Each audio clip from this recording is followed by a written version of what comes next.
seperti apa bentuk mengingat Allah itu. Yang kedua, bagaimana jalan mengingat Allah. Yang ketiga, siapa yang mengingat Allah. Dan keempat, bagaimana adab dan tajalli ma'rifatnya. Kalau ini tidak menjadi suatu perhatian, apabila mengingat ini berhenti kepada sebuah kalam, maka kalam inilah yang akan menjadikan ibadah mengingat itu menjadi amaliyah. Kenapa demikian? Kalau ayat tidak lebur menjadi kauli, kauli tidak lebur menjadi ma'rifat, ma'rifat tidak lebur menjadi munajat, munajat tidak lebur menjadi kauni, maka ayat akan membuat ketergantungan seseorang di dalam beribadah mengingat atau zikrullah. Tapi kalau kita sudah mampu memiliki wawasan ilmu tentang peleburan atau tadabbur ayat, maka akan tinggal suatu kodrat yang bersaksi. Karena dalam makom ibadah, siapapun yang melaksanakan ibadah, baik dalam makom syariat, hakikat, tarekat dan ma'rifat, semuanya harus kembali kepada pensaksian. Kenapa? Karena rukun tauhid yang pertama dalam rukun Islam adalah syahadat, menuntut pensaksian. Kalau ini sudah lepas dari pensaksian, itu namanya sudah tidak ibadah, tetapi ilmu bukan ibadah. Kalau zikir, kita wajib memahami dan mengetahui titik-titik penting di dalam rahasia mengingat Allah. Sering kita mendengar ulasan-ulasan amaliyah itu diarahkan kepada pemahaman ibadah. Ini tidak akan pernah ketemu. Satu contoh, mengatakan bertasbih itu adalah mengingat. Kalau bertasbih itu adalah berucap, dilaksanakan oleh zahir. Tetapi kalau berzikir itu mengingat. Kalau ucapan tidak lebur, maka tidak ada yang mampu sambil mengucapkan dan mengingat.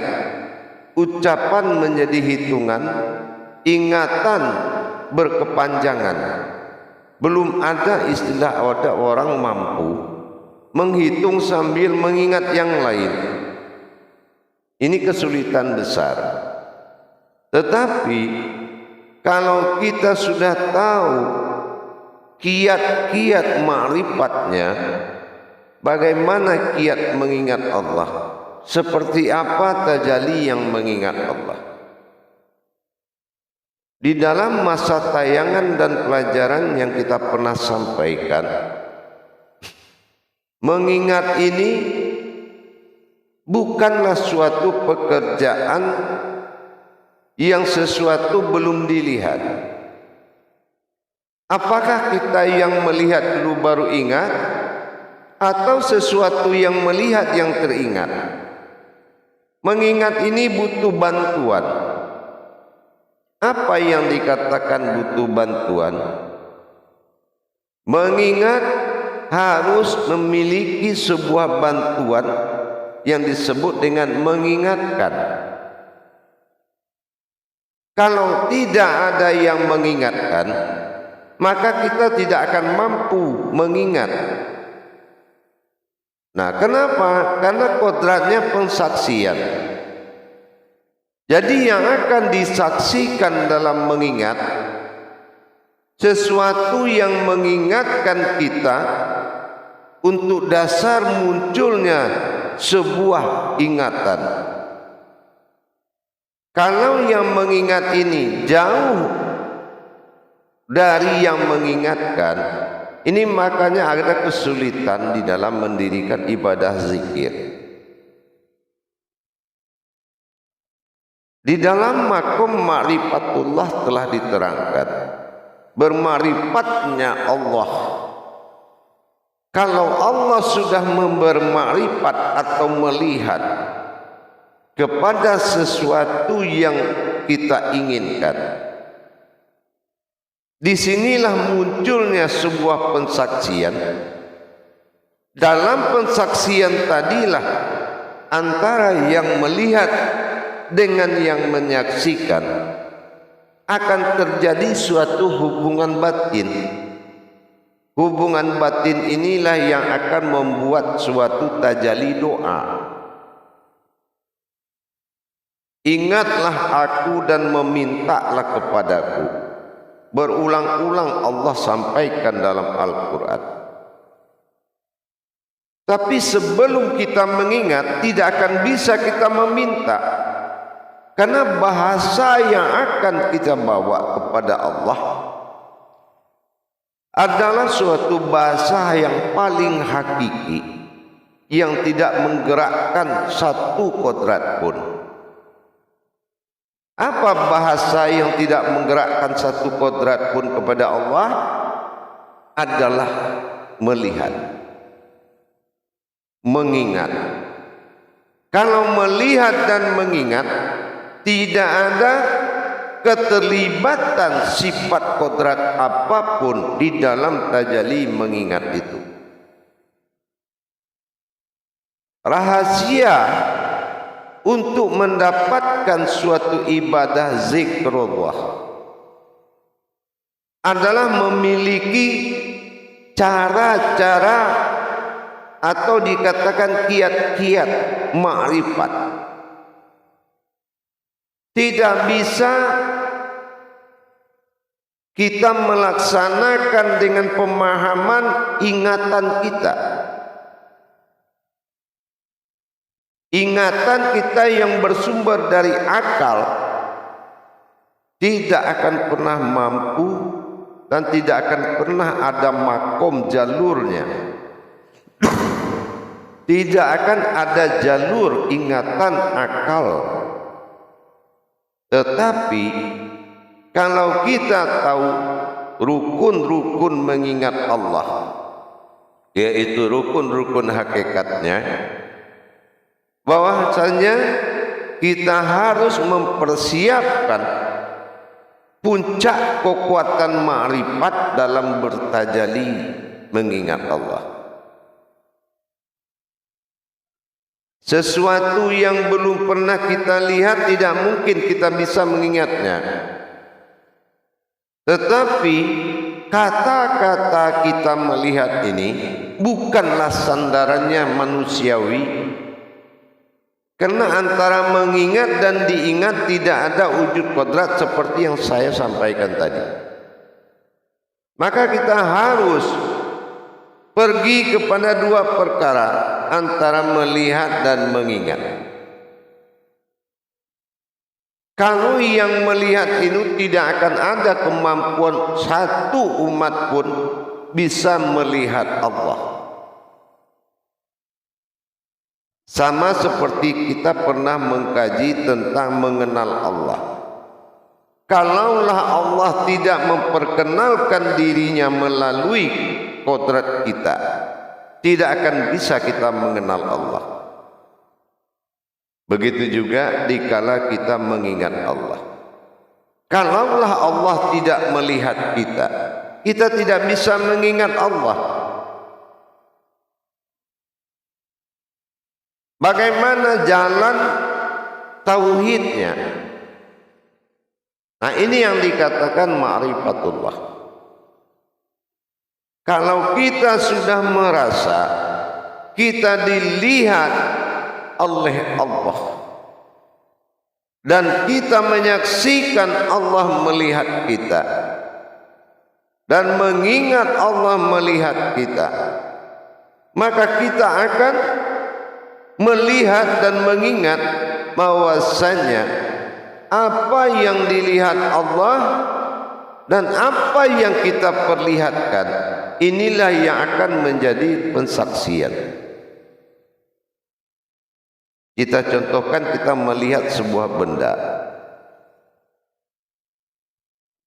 Apabila benda ini sudah tidak ada dalam pandangan kita, maka kita melihat, mengingat yang melihat benda tersebut harus ada dalam ingatan yang mengingat. Benda itu ibaratnya adalah jasad kita. Kalau kita terlepas dari pandangan Allah, itu sama hakikatnya dengan kita melepaskan hubungan batin dengan Allah. Ini yang dikatakan hubungan musyahadah. Musyahadah itu saling mengintai dan saling melihat.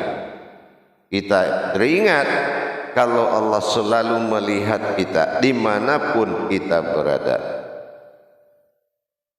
baik di dalam kesusahan, kesenangan, penderitaan, perjalanan, apapun yang kita alami, jangan pernah sekali-kali kita lupa mengingat Allah sedang melihat kita. Baik kita berbuat zalim, berbuat maksiat, berbuat kepada sifat-sifat haram, tapi kalau kita terlalu mengingat bagaimana Allah melihat kita, tidak ada yang nyata, tidak ada yang tersembunyi dari pandangan Allah. Yang nyata yang dia inginkan dia lihat, yang tersembunyi yang dia munculkan yang ingin dia lihat. Inilah hubungan batin yang paling terdekat dengan Allah, yaitu ibadah zikrullah. Nah, bagaimana dikatakan kita selalu mengingat Allah? Dengan kita melaksanakan ibadah syuhudul kasroh fil wa'dah, syuhudul ba'da fil kasroti, dengan melihat yang banyak itu adalah satu dan melihat yang satu itu adalah yang banyak, maka pandangan kita tidak akan pernah lupa dan terputus dari pensaksian mengingat Allah. Baik yang ada selain dari diri kita, hamba-hamba Allah yang lain, bila kita melihat, mati kita sudah mengadakan waliul wujud dalam melihat orang tersebut. Yang kedua, dan orang itu mengingat kalau kita sedang melihat dia. Dan ini sering komunikasi ini terjadi dalam keseharian.